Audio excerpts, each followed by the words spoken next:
But that's what I'm saying. Is it technology or attention? I don't want to be the guy that on every hole is like, right, 2 degrees. Put your club down. Get the shaft lined up. Okay, is this exactly? Oh no. But I'm telling you, as a guy who's like been miserable, and again, just total mental block on putting. I'm thinking, hey, can I retrain my defective brain?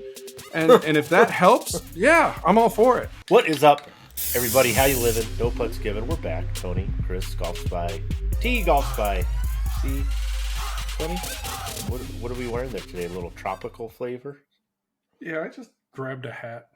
I have them all over the house, much to my wife's dismay. So I grabbed this hat, and tropical, woohoo, fun. Tropical. I like the camo hat. Can you even see my hat? It's camo, Tony. I can see. Yeah, it's like original NPG camo, although it's also kind of giraffe print. It's kind of like camo meets safari. Like if you were trying to hide, your ideal background would be a giraffe. That's probably true. Well, we're going to get to other collaborations here in a minute. But first of all, it's PGA Championship week, Tony. Is this one of the 4 golf tournaments you'll watch throughout the year?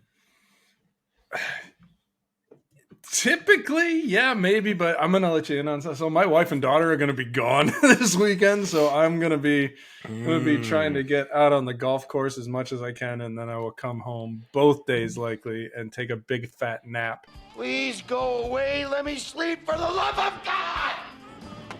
And, if I happen to catch some golf, maybe, but as you know, I also watch a lot of the European metric football. Yes, you do. And so if there's something that is more interesting to me than the PGA Championship, and I will never claim to be the world's greatest connoisseur of golf, professional golf, any kind of golf on television. There's Sunday. Let's catch the last half an hour if it's interesting. But see what's I'm not going to BS you guys. It was the first time I've ever really watched golf. Well, I'm kind of the opposite in the sense I'll have it on, morning to night news stuff, but we might see some new things this year. CBS is doing kind of a tech revamp. First thing I want to ask you about no laying up. The crew over at NLU is involved this time around, and possibilities of something kind of like a Manning cast. It's actually Omaha Productions is doing this as well, which is, the team, obviously Peyton Manning's production crew that did the first Manning cast. But 2 questions. Number 1, would that get you to watch, Tony? Would that get you to change? And do you think this is a good move for just TV broadcast of golf in general? Kind of this, this way that we're going with it. So first question, no, it's probably not going to get me to watch, and that has nothing to do with You're maybe not a good person to ask that. No, I'm not. Like I'm not the guy to ask. Like it's not going to influence me, although it might influence me to check it out and say, hey, along the lines of, is this something that might actually interest me to the degree that I watch more golf? But I don't know. There's nothing like, I'm not like, oh my God, it's no laying up, I got to watch that. Mm-hmm. But in terms of, your second question, do I like it? Do I think it's a good idea? I think it's awesome. Absolutely. Like you said, I'm not the demographic. I don't consume a lot of NLU content. I know guys that do. I have friends who are rabid NLU followers, and it's not lost on me like that. They kind of came from a spot with like, hey, professional golf coverage sucks. What would we want in professional golf coverage? Let's go create that. That's what they did. And I think for a lot of people, what they created is what they want out of golf coverage. And when you get into these, call it legacy media, industrialized almost, right, where it's kind of like, this is the machine and this is the way the machine goes and operates, and it doesn't deviate. It's very difficult to kind of change your path once you're set in your ways, as network broadcasts tend to be. So I think as an alternative, this has a lot of potential, even if it's not specifically for me, because I'm not a big professional golf on TV guy anyway. Yeah, I think 2 thoughts. One, I think this is a perfect time to try it and try some of the stuff, because one, the PGA Championship as one of the 4 majors right? Let's be honest. It's the least popular of the four. It's the one that has, I would say, the least of an identity. If people were to kind of rank them, like why you love the Masters, U.S. Open, the Open Championship. What's that fourth one? Oh yeah, like it's kind of.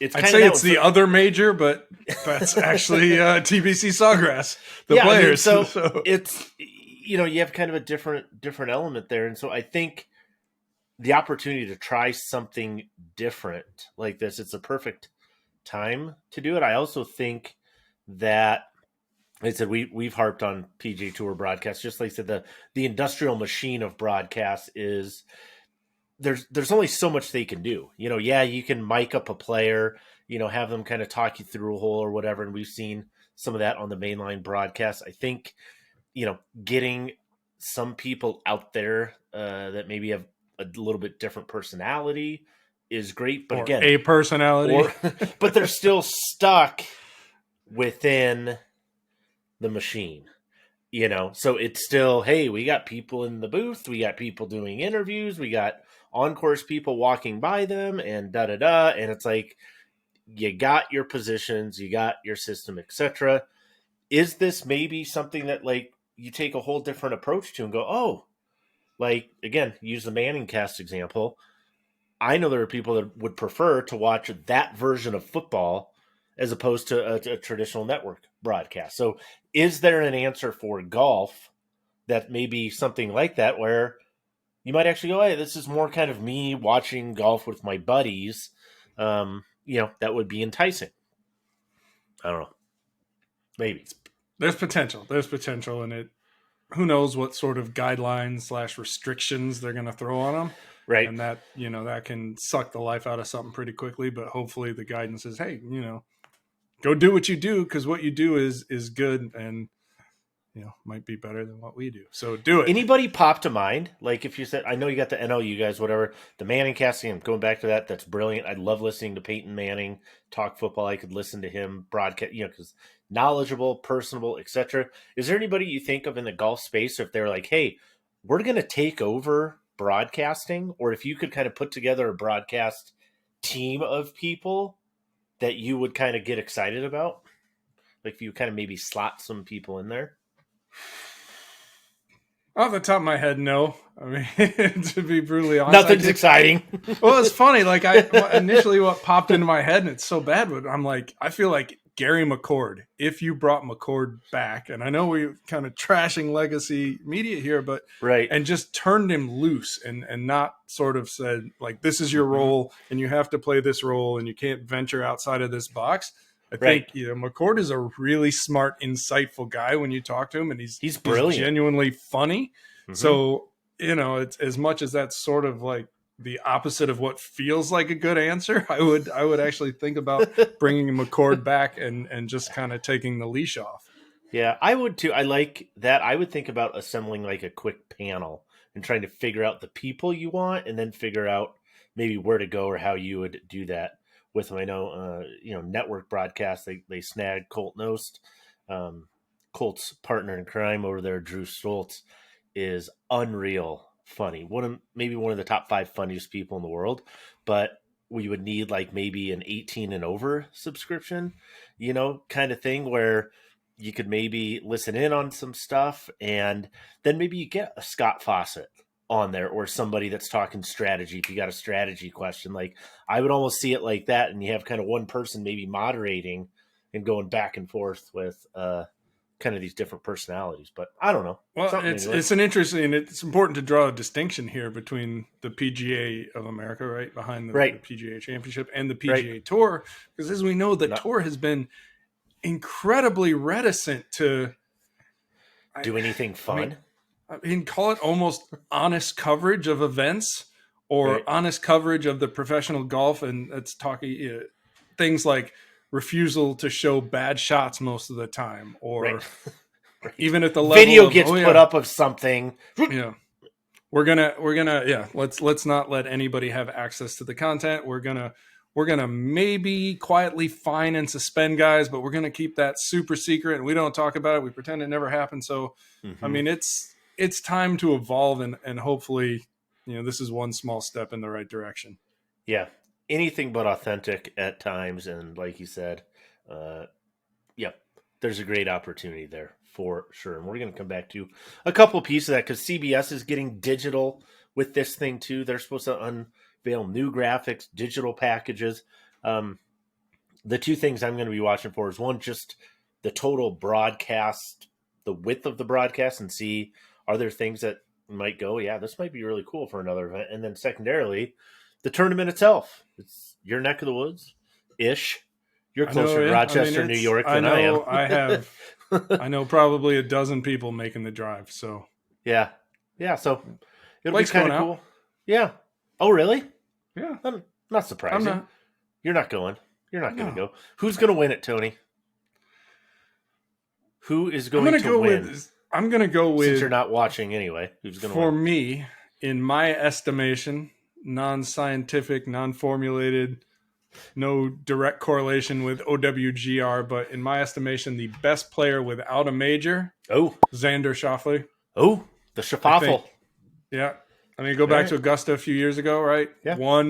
One bad target choice away from a green jacket, in my opinion. So he's primed. He's ready.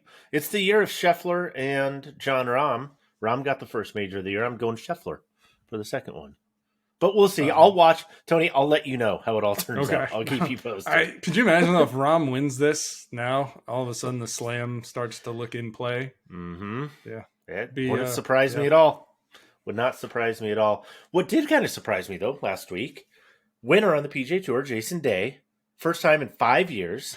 Oh my God. No. Seems wild. I mean, you talk about ascent, number one player in the world, a lot of things, injuries, vertigo, sniffles, a couple scratches. It was like every time out there was some sort of ailment, and the guy back issues for sure. Seemingly, and some of them just seemed ridiculous, and it just felt like it was always something to talk about. I don't like Jason Day's chances this week. He's, cut his toenail a little too short, and it hurts. It's a little ouchy. Do I need to call you a wambulance? Allergies.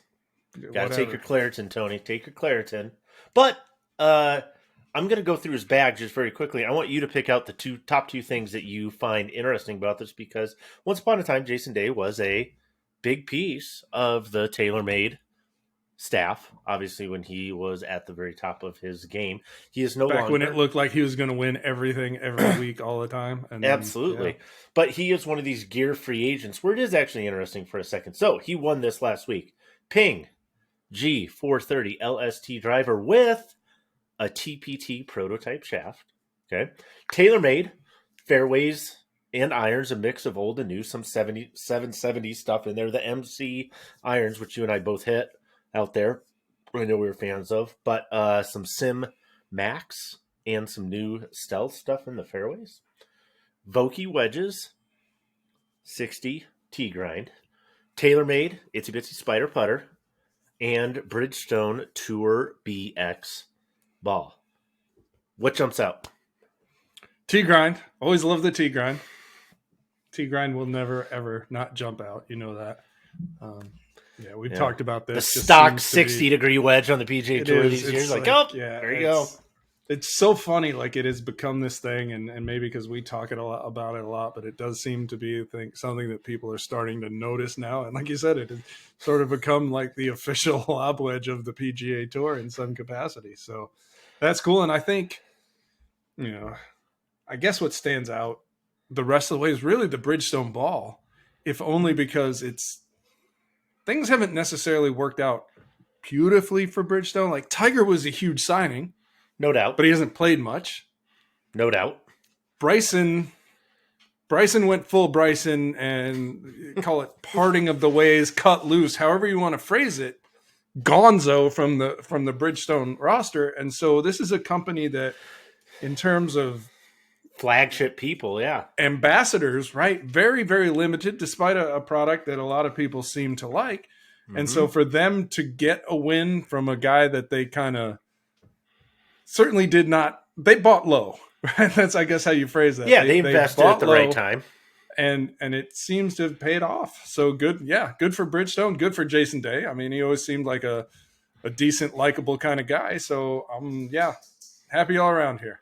Yep. Good for Bridgestone, good for Jason Day, good for the tee grind. Good for the tee grind, good for humanity.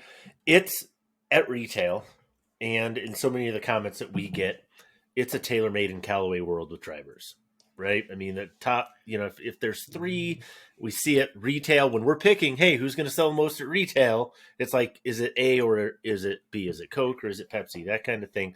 But the 430 LST, he gained quite a bit strokes off the tee, and maybe this is kind of a sleeper driver because, again, Ping doesn't tend to do things loudly as a company anyway, necessarily. But yeah, just good to see, I guess, good to see that product get a win as well. And it could be, again, I like the non-staffer approach to it, seeing what guys are playing, and obviously that matchup worked well for him, so might be something to watch. That's kind of interesting to me. Some inside info here. So, tell year-to-date me. stuff. So right now, your best-selling driver on the market is the Callaway Paradigm. No surprise there. It's weird, right? Companies don't talk about that nearly as much. Used to be like almost weekly, right? There'd be the new we're number one, but so Callaway on top, but both Callaway and TaylorMade are down year over year. Titleist and Ping especially is making some noise. Both of those doing better than the previous year. So, something to keep an eye on. These are retail numbers, right? Yeah. So okay. Good stuff. Yeah. With that news segment, people, we're going to throw it back here to HQ. It's called What's New from HQ. So with that, Adam, what's going on? What's going down? Tell the people, what's it like behind closed doors? All right, thanks, Chris, for throwing it over to a brand new first edition, new at HQ. And we have a lot going on. First, if you are a 0 to around an 8 to 10 handicap, let's say, players iron testing just wrapped up. And we have a new name in the top 3 that you probably have never heard of. And at this price, it's going to definitely raise some eyebrows. 2, we have push cart testing that just got completed. 3, do you play a Callaway SuperSoft? If you do, 100% of you should run, not walk, to go read the article that just came out today on the Ball Lab that Tony put out. And also, we have what might be a disruptor, if there can be one of those, and in the electric cart section, it's $699. And if this thing performs as well as the bikes that company sells in Walmart, it's probably going to do pretty well at a third of the cost of all the other competition. So that's what we've got going on inside the facility today. So back to you, Chris. See you next time. Adam, thank you. As always, cool stuff going on. Can't wait to hear what's next there. Busy as per usual. Tech Talk. Right into it, Tony. Callaway Ball Lab. I got questions. Yeah. You got a lot of questions here. But why don't you just tell me some stuff first? Yeah. You look sad. You look melancholy, Tony. A little background on Ball Lab. We don't do a ton of ionomer stuff anyway. But what's ionomer stuff? Just for the people that may not watch every week. 2-piece cover, right? You're not tour level spec in any way, shape, or form. Mm-hmm. We don't do a lot of it, mostly because we stay busy with the premium real performance stuff. But at the same time, we know SuperSoft is a popular ball, not only popular, not only because very. readers ask, well, what about SuperSoft? And how come you don't review SuperSoft? Are you scared to review SuperSoft? I'm afraid to put a ball in a gauge. I don't get that line of thinking. But the other piece here is it is one of the best selling balls on the market. Like Pro V1, Pro V1X always do really well. ChromeSoft is right there, but in some months, in any given month, SuperSoft will outsell ChromeSoft. And so it is, when you it is a retail darling. Yeah, when you talk about the top 5 balls on the market, it's those 4 I mentioned plus a TP5. Right. If you want to talk about kind of the top balls on the market, it's generally kind of your premium urethane stuff, and then kind of SuperSoft is the outlier in that group. And so it seemed like it warranted a look. What are we getting here? And we did have the 2019 ball in the database still there for people to look at, but it was time to take a fresh look for sure. So what did we find? What did we find, Tony? Yeah, so in some respects, the ball has improved. So previous generations, we found a lot of concentricity issues, kind of like thick, thin stuff going on with the cover. Here, we didn't see that, but man, the compression range across our sample was messy. Okay. Let's call it that. And I don't mean Lionel. I just mean just ugly. You and your metric football analogies. There you go. So, the compression spread across the sample was 22 and change from the high 30s to 60. Okay. And again, what's kind of a good normal delta? That range of compression. So the 5 to 10 is pretty good. 5 is best of the best. You get 5 is rare. 8 is pretty damn good. 10's okay. So single digits. If you have a single digit range, you're so pretty damn good, right? Yeah, and so context, right? The delta, that's just one, obviously, of the metrics we look at, but we've only had 2 that were worse. Okay, in terms of that delta, that total. And then if 22. we look at the score that the metric we look at to base our compression consistency score off is actually the standard deviation across the sample. Right. And bell curves. SuperSoft in that respect is the worst ball in the database, worst we've tested to date as far as the standard deviation of compression goes. So that's really the big red flag. We also had 2 that weren't round, but that happens. It's less of a concern to me, but I just hate seeing any kind of like all over the map spread for any metric. So what, we'll get to other stuff too. We talk performance testing. Obviously the ball test we do in the summer is where we actually test the performance of golf balls and what happens.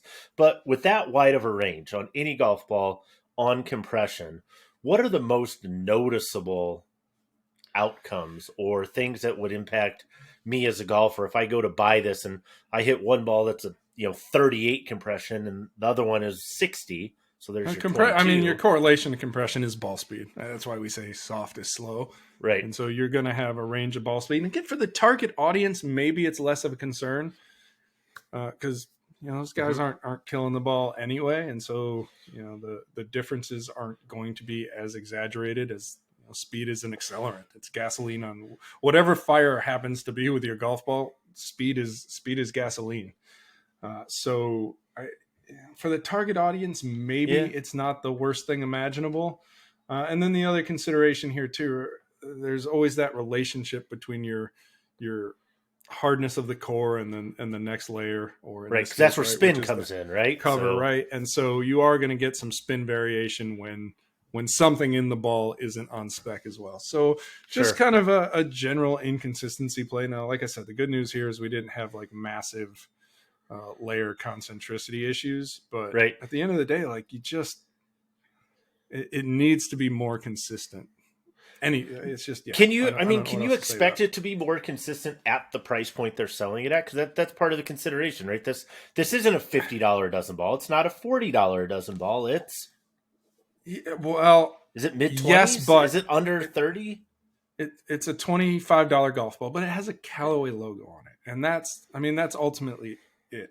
And it is, and I mentioned this in the write-up, for better or worse, I do think it is fair to some degree to distinguish between Callaway USA, Chicopee, Mass ball plant, where they have made real improvements, quantified. We're starting to see it in our data. They have overhauled that place to the point where when it comes to concentricity of the golf ball, right? This is how Ball Lab all started, with off-center cores and things like that. I don't have those concerns with anything coming out of that Chicopee plant. Like I have full confidence that those balls, I still think we're going to see some compression change ranges as they continue to improve there, but I don't worry about things being wonky in terms of the construction. But this ball is not made there. This ball This comes from overseas launch technologies. It's a full Callaway ball. It's a Callaway recipe, but somebody else is doing the cooking.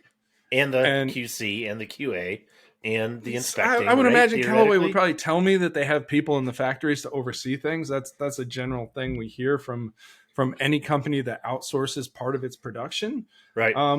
But notably, if you look at the packaging, any of the ChromeSoft, all of that stuff, right? Precision technology logo on the boxes. SuperSoft, ERC Soft, no precision technology. There's no claim of it. Right. And part of it is, the Callaway. This is not a Callaway factory. It does not have all of the capabilities, from what I can see, of Callaway and Chicopee, Mass. And so, based on that, maybe your expectation should be lower, but the consumer doesn't know where his golf ball is coming from. The Callaway ball is a Callaway ball. He's not going to go, well, is this a USA Callaway ball?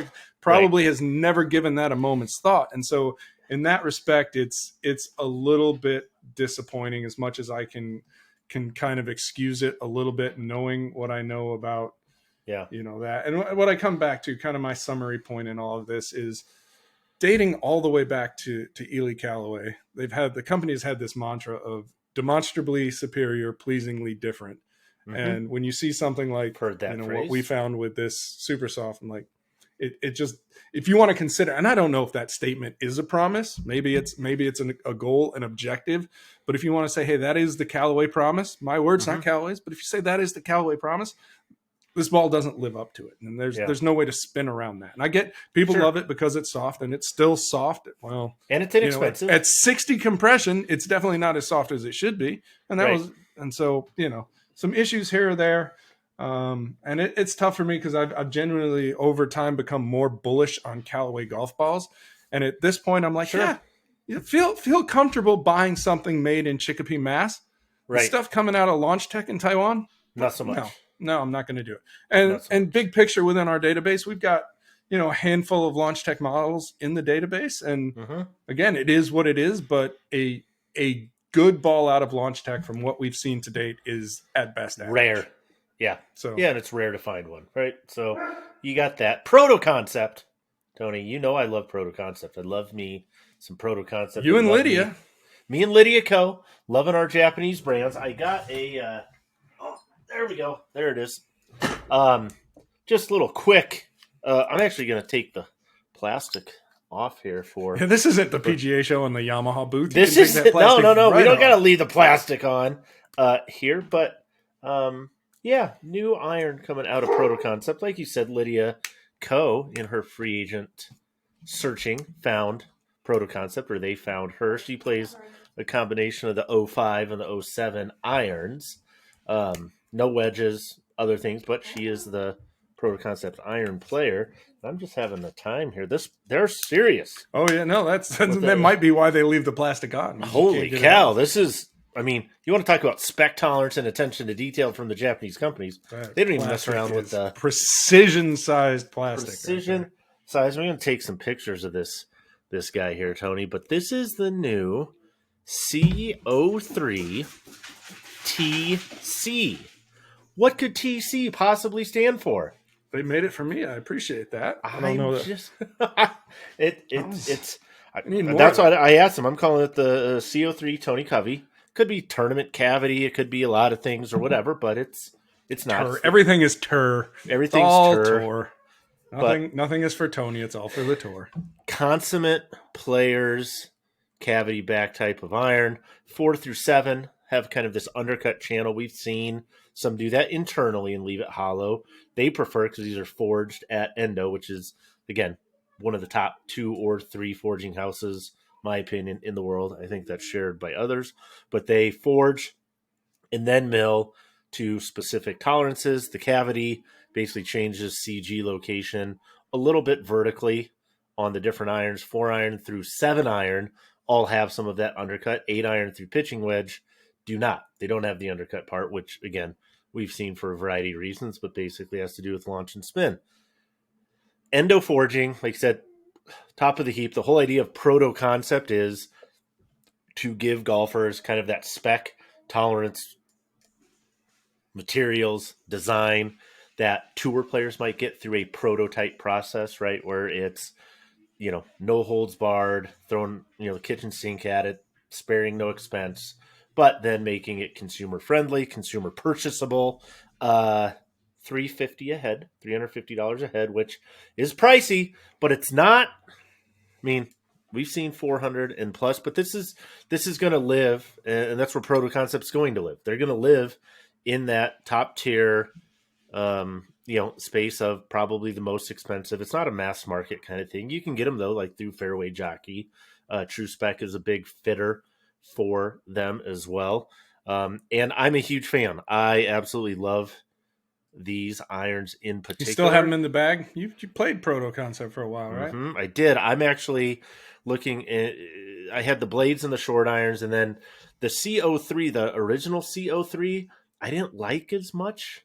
They said they've addressed a couple of those concerns with this particular head, so I'm very, very excited to test these out in kind of that 5, 6, 7 iron. Once you get to 9 iron and wedge, muscle cavity, blade, they're really not very different as all, because, I mean, you're hitting it with, a different angle. Loft. It's all in the loft, man. Once you get hitting it with loft. Once you get to 40 degrees or so, kind of that 9 iron range, even 8 iron, 36, 37, more about the loft. But really that 5, 6, maybe into that 7 range. Super, super excited to give these a run. So there you go. There's Tech Talk, Tony. What kind of shoes do you have on today? I got my running shoes on. Yeah, you need it because it's speed golf time. Here we go. I got questions for you, Tony. I got questions. I'm Thumbs actually up. wearing slippers, but that's okay. Okay. Well, maybe it's slipper speed golf. Buy or sell. Tito's and William Murray collaboration. It's on the homepage. Buy or sell, Tony. Like it or hate it. It's so bad that it's good. I'm buying all day. You're buying it. Connor's got to love this stuff because, it's in his wheelhouse. So love it. Yes. Next question. Next collaboration you want to see? What clothing company and what maybe product that's golf adjacent? Who do you want, Tony? Tour Edge and Jose Cuervo. Tour Edge and Jose Cuervo. I love it. Sock Showdown. The best pair of socks on the planet. You and we've had a debate, and man, this is going to be odd, like the staff threads that just get people fired up. Yeah, this is What's your favorite, Tony? Features. Features. Yep, I'm a big Kentwool guy. I reach out to Kentwool, reach out to Features, reach out to a couple others. We're going to have a whole segment on one of these shows on a sock showdown. So put your best foot forward, Tony. Best foot forward, and we're going to debate and discuss features of. Hey, I know we laugh at it a little, but if you're going to skimp on something, this will be enthralling content. I'm just saying, if you're going to skimp on something in the golf space, and you're a walker, you're a golfer, you know how important socks are. A bad pair of socks can absolutely ruin an entire round. A bad pair of shoes can do the same. I can't say the same for a bad 7 iron, but I can guarantee you, bad pair of socks, man, will ruin the whole thing. You just reach a point in your life, I think, where you understand that there are places to save money and there are places to spend. And I'm a big proponent of saying, like, do not cut corners. Spend money. Spend money on socks. Spend money on underwear. Okay. Well, we may get into that second part of that as well, too. Facebook translations, one of our favorite categories, Tony. One came up this week. Mizuno always knocks it out of the park with these. What's our latest Facebook translation? Oh, my God. So, it's not Mizuno's fault. No, it's not Mizuno's fault at all. But when you take something from, again, this tends to be, Japanese situation where we're trying to translate from product names from one language to another, and you're going for a certain idea or something, and the translation just doesn't go as smoothly as you had hoped. Mizuno does a good job of pointing some of these out at times, and we have a whole list of some really, really fun ones. But what was the most recent one? The M. So this is on the M Craft. How do you pronounce that? Omoy, that O-M-O-I, however you pronounce it. I can't. Omoy. If it's French, maybe. I don't know. I don't know. But, I don't read Japanese, but the Facebook translation was Mizuno digging putter. Please experience the unique touch of the horse. Unique touch of the horse. I don't know how that did not come up in the call about it. There was no, that to me is a major selling point. Like, you want to get me to watch PGA Tour golf somehow integrate the unique touch of a horse, whatever that means, into game. It. I'm in. I guarantee you people are looking it up right now, as I would be. Touch of the horse. Touch of the horse. Last question. All right. Is this the year, Tony?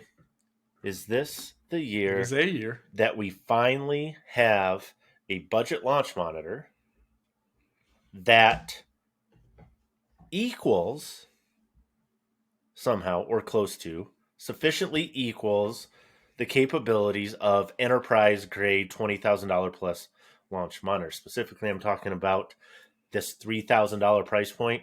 So am I going to be able to spend plus or minus $3,000 on a launch monitor and get a $20,000 type of performance? Is this the year finally? You're going to get closer than ever before, but are you going to get exactly there? No. I'll take it. I'll take closer than ever before. A lot of good stuff today. As always, leave your comments, questions, hopes, dreams, challenges, thoughts, feelings, whatever else you want. GolfSpy T and GolfSpy C. We're going to take a quick break. But for those of you that enjoy the after show, stick around. We'll be right back. And I'm back. I said it was your prostate that you're getting older. All right, ladies and gentlemen, we are back. Thanks for sticking around for the after show where we dig a little bit deeper. We dive a little bit deeper into a couple topics. Couple equipment things we didn't have time to get to in the main show that I want to touch on. But first, let's talk about golf balls, Tony, because we like golf balls and things like that. But I'm seeing a lot of designs lately. I tend to think a golf ball is white, round, and on the ground. Not the case anymore. We are seeing, I asked you a question a couple weeks ago, like, hey, are designs on golf balls or patterns on golf balls, is that going to take over? And you're like, yeah, basically no, not in our lifetime. But what's going on? What is the deal with this recent madness of alignments and stripes and ombre designs and things and pictures and tacos? Yeah, there is a battle afoot. And it seems to be, as I joked in Friday's article, two companies fighting right now, Callaway and TaylorMade, going back and forth on the visual technologies. TaylorMade had picks and stripe, and now my symbol, and who knows, in a perfect world, maybe a my symbol picks we integrate and get more cool ways to put designs on golf balls. And Callaway obviously kind of licensed Truvis and then Triple Track and made it their own. And now they've got ERC Fade, fade pattern. We'll talk about this one. That's the one I'm calling ombre. This is a special one, though. I don't know if you can see that with the camera, but if you can make out. Is that ChromeSoft XLS? Is that a? Oh, is that right? Because I couldn't totally see it. I was guessing there. I have friends in low places. Yeah, you do. So I got one. They made these for me to try, and we can talk about that in a bit, I guess. So, and I didn't grab a TaylorMade stripe, but yeah, all kinds of stuff going on. And then the new one, the True Track, which is Truvis meets Triple Track, which looks kind of interesting as well. It's just all kind of what's the visual tech? I don't know if we call it technology. So I have two questions. That's one is, what defines real technology in a golf ball? And the second part of that is the purpose with something like this as simple as what it looks like, which is to help you align the ball to your target more effectively? I mean, is it that simple of an objective? It's a mix. So you do have like, hey, all right, let me point this at the hole, and then if I know my line is at the hole, I just got to hit square to the line and the ball goes where I want it to. So same thing kind of here, right? With what they call it, the path alignment. I can't remember. Clear path, maybe. Right, but you kind of have like a channel, it looks like. And that's kind of the same thing with where are they? Got to be right here, because you're the ball guy, Tony. I somewhere I have more. Let me just reach. I'm going to do a reach around on my desk and see if I feel it. I don't know where I put them. There. It's a personal legitimately thing. In my office somewhere. The new Callaway True Track, but it's the same kind of ideas. Some form of combination of lines and white space, and or to create some sort of alignment aid that, in some cases, explicitly designed to help you line your putts up to the target. Also sold as a means to evaluate the roll of your golf ball. Hey, did you meaning like, hey, if you hit it square, then it's going to roll like that and not like this kind of thing. Right. You see you would see that kind of tight end over end. Yeah, and just around the green when you're kind of hitting those low speed shots and you kind of see the pattern twirl, and it just looks cool. It looks cool. So that's part of it too. Is that real technology? So, like, when we talk about technology in a golf ball, let's take something that absolutely is technology, like a core formulation, materials, that's technology. Arrow patterns, dynamic patterns, right? Dimple designs, technology. Packaging that the golf ball comes in, I'm going to call that not technology. Where do these alignment aids, visual, I know he said the word visual technology, but where do you put this stuff on that? Let's call it a technology continuum. Where do you put it? Spectrum of technology. Sure. Yeah, I think, where do you put it on that spectrum from aerodynamic packages to the actual packaging it comes in? I don't think we know. I think broad strokes. Let's paint with really broad strokes and say that. Okay, let's do that. Anything that improves performance for a golfer is technology. Ooh. And so if having this line, this pattern, this fade pattern, or this pix pattern, or the other pattern, which I swear exists and I just can't find right now, One of your kids somehow helps you play golf because you're able to align your putts better. And we know, and we're looking at ways to test this, but anecdotally we know from talking to the people like the team at Edel Golf, for example, that golfers struggle to align just about anything with their target, whether it's a golf balls ball, themselves, feet, putters, shoulders, club face, right? And so anything that eliminates a hurdle, again, like this, I think it has to count as technology. And I'll tell you, so my putting has been trash this year, and you've played with me.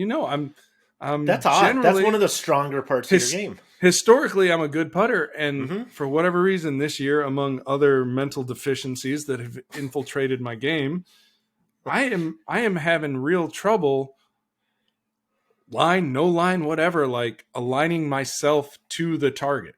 And so the first couple holes over the weekend, I, again, using this ball because, hey, it gave me something new to try. And, I'm still consider myself a left dash guy, but when you're not playing well, it's why not experiment, I guess. Whoa. All right, man down. That's okay. We got more.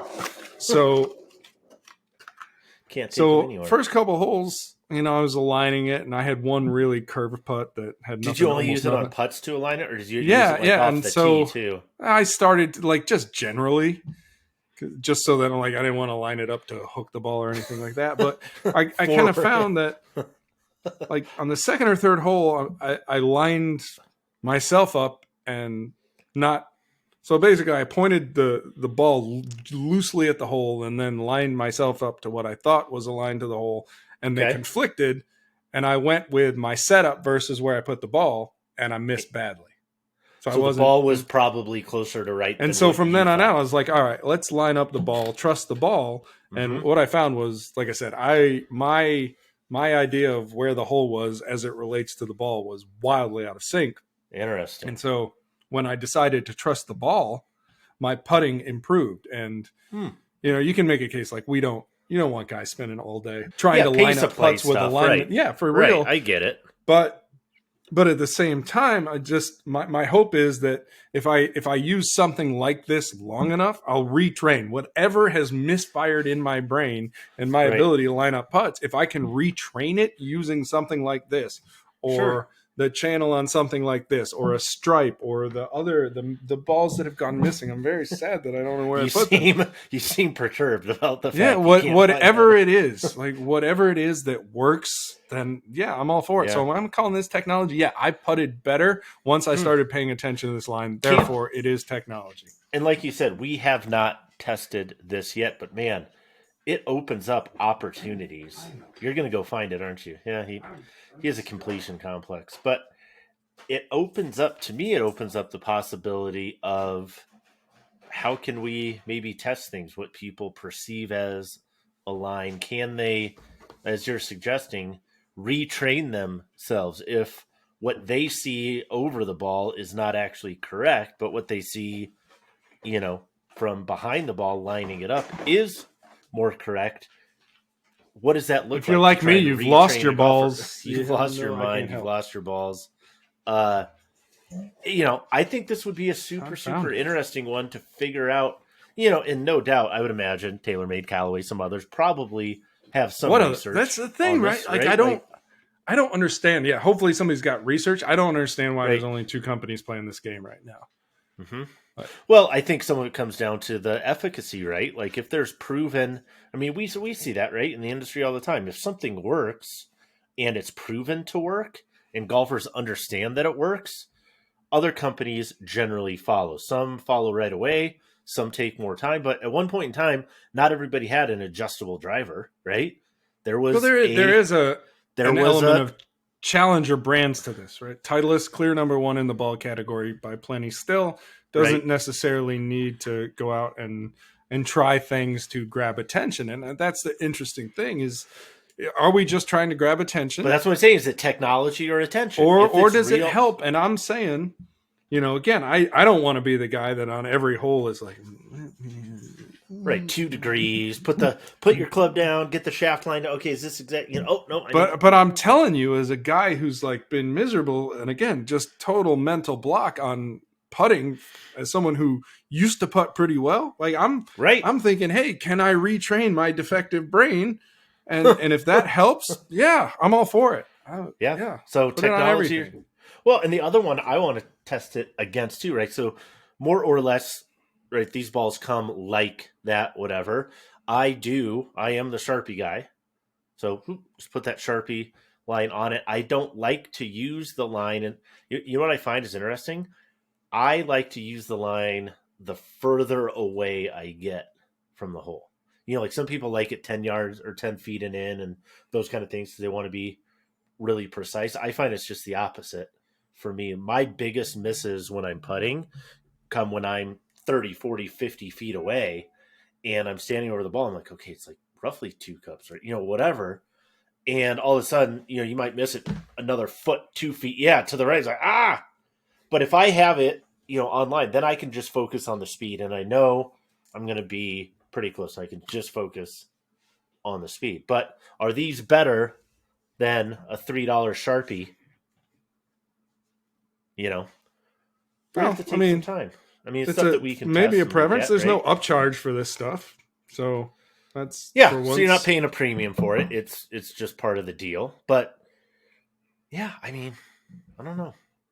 Yeah, I'm coming around, and like I said, I've chided Titleist a little bit for not having any skin in this particular game, and I would love to see something because, like I said, I am mentally defective at this particular juncture as it relates to my golf game, and so all right. So if this is the fix, so one fix, like you said, you've been a left dash guy for a while. I've bounced back and forth depending on whether I'm playing at elevation or not, but sliding in very comfortably to this year's the 2023 Pro V1X, loving that. If Titleist did come out with something, now again, there's a challenge there when you're the dominant leader in the category. This is a quote. What was the quote? It was like, winners focus on winning, losers focus on winners, kind of thing, like how to not be a follower necessarily. So if Titleist can figure out a way to do that and not necessarily be seen as a follower in an industry that they're already leading, what would you want them to come out with first? What would be your... that's a good question because, I mean, they're obviously very different approaches. Yeah. So yeah. I don't know. And maybe that's part of kind of the hesitation. One is, they're not wanting for sales anyway. So it's not a high priority thing to them. But if, something comes out with science and data behind it, and, TaylorMade had a little bit of that with Stripe, again, not independently verified, but, they did some tests to say, hey, we tried Stripe up against a normal golf ball, and it turns out guys do a better job aligning to the target. And I think, it's a simple thing. Maybe it's a dumb thing, but if you can start out by knowing that your ball with this mark is online, headed towards the target, and all you have to do is execute a putting stroke, that helps for sure. So, yeah, I don't know. I don't know what it looks like for Titleist. I hope I hope they do something. I hope it's cool. I hope you figure out whatever has the biggest impact for you and your putting, and Titleist does that. Whatever that is, whatever that one is, Yeah. you go and say, "Hey, this is." I just want them to fix me. That's right. I'm broken. Fix me. So Yeah, deeply broken my golf game is right now. Tony, I know. I'm sorry to hear that, but you know what will cheer you up, Tony? The V grind. Yeah. Tell me about this just really quickly. I caught the back half of it. I read the article quickly. What's the V grind? New grind? New WedgeWorks only offering from Titleist, which means it'll probably sell out pretty quickly if it hasn't already, even at $225 a wedge. But very simply, a V grind is like a high bounce T grind. So you get a lot of you get that they got toe relief, heel relief, trailing edge relief. Sounds like a T grind, right? A lot of T grind. Yep. More forward, the bounce angle is more forward, but like a T grind. But there's just more of it, more bounce. So high bounce T grind. That's kind of the very quick and simple way to think of the V grind. How do you not love that? So if you're a T grind person and it is firm and we get, take McGregor, your home course on a normal summer, whatever, more often than not, you're going to have a lot of firm, really tight, hard pan type of lies. It is made for the T grind. It's made for the T, but you get some rain, you get some moisture, and you're going to have some of these softer areas where the T grind is going to be no bueno. No, slide the V grind right in. Yeah, Problem and so solved. I started it last year. We had a kind of Tuesday night league where the rain kind of crept in, and it was soft when I got out there, and I realized by the third hole, like the T grind, I was dead with it. There was just no way I was. I can use the T grind, but I am not tour proficient with it. And so when the conditions change, I'm like, well, I don't know how to use this tool anymore. Right. And so I've gone to keeping a higher bounce lob wedge in the trunk for exactly this situation, knowing like I need to change that spot in my bag as the course conditions change. And now that spot in the trunk, which occasionally makes its way into the bag, will be the V grind. What has it been previous to V grind? What did you have? I've gone, I think like I have an SM8 D grind. So I've used that. And then I think I have a 60 degree S or M. I don't know off the top of my head. I have an M. That's what I've done. I mean, V grind might be an M. Like I said, part of the reason it's there, unless you can get Aaron Dill to do the 80 plus grind for you. Those super geeks out there, look that one up. But I've historically, I just started doing that now, and this came from Aaron Dill. He said, let's look at two options here because of that with the T grind. So I have an M grind because I'm very shallow into it. And the M grind works great when it's a little wet, a little damp, gives me more bounce. I don't generally open it as much, but it's all good. It's all good. Any final thoughts, Tony? Anything other than you're going to go listen to Fix You by Coldplay a bunch this afternoon? I'm just gonna go like this and stare at them until everything in my golf game works again. So, yeah. Horrific, well, I would horrific. Yeah, you got to work at it, Tony. You can do it. You can do this. No, maybe not. If anybody has any suggestions on what Tony should do other than quit, sell his clubs, all that stuff, Tony wants to get better, guys. I have actually scheduled an intervention but when this podcast published, I have an intervention scheduled for Thursday. Oh, okay. All right. So, all right. With who? With Anders. With Anders?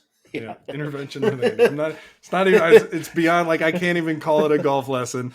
It's an intervention. This is something medical. It's medicinal. Yeah, we need. This again, goes beyond. Yeah. Well, stay tuned next week for what happens with Tony and his intervention, and whether he just listened to Coldplay all week or what we did. But until next time, we out.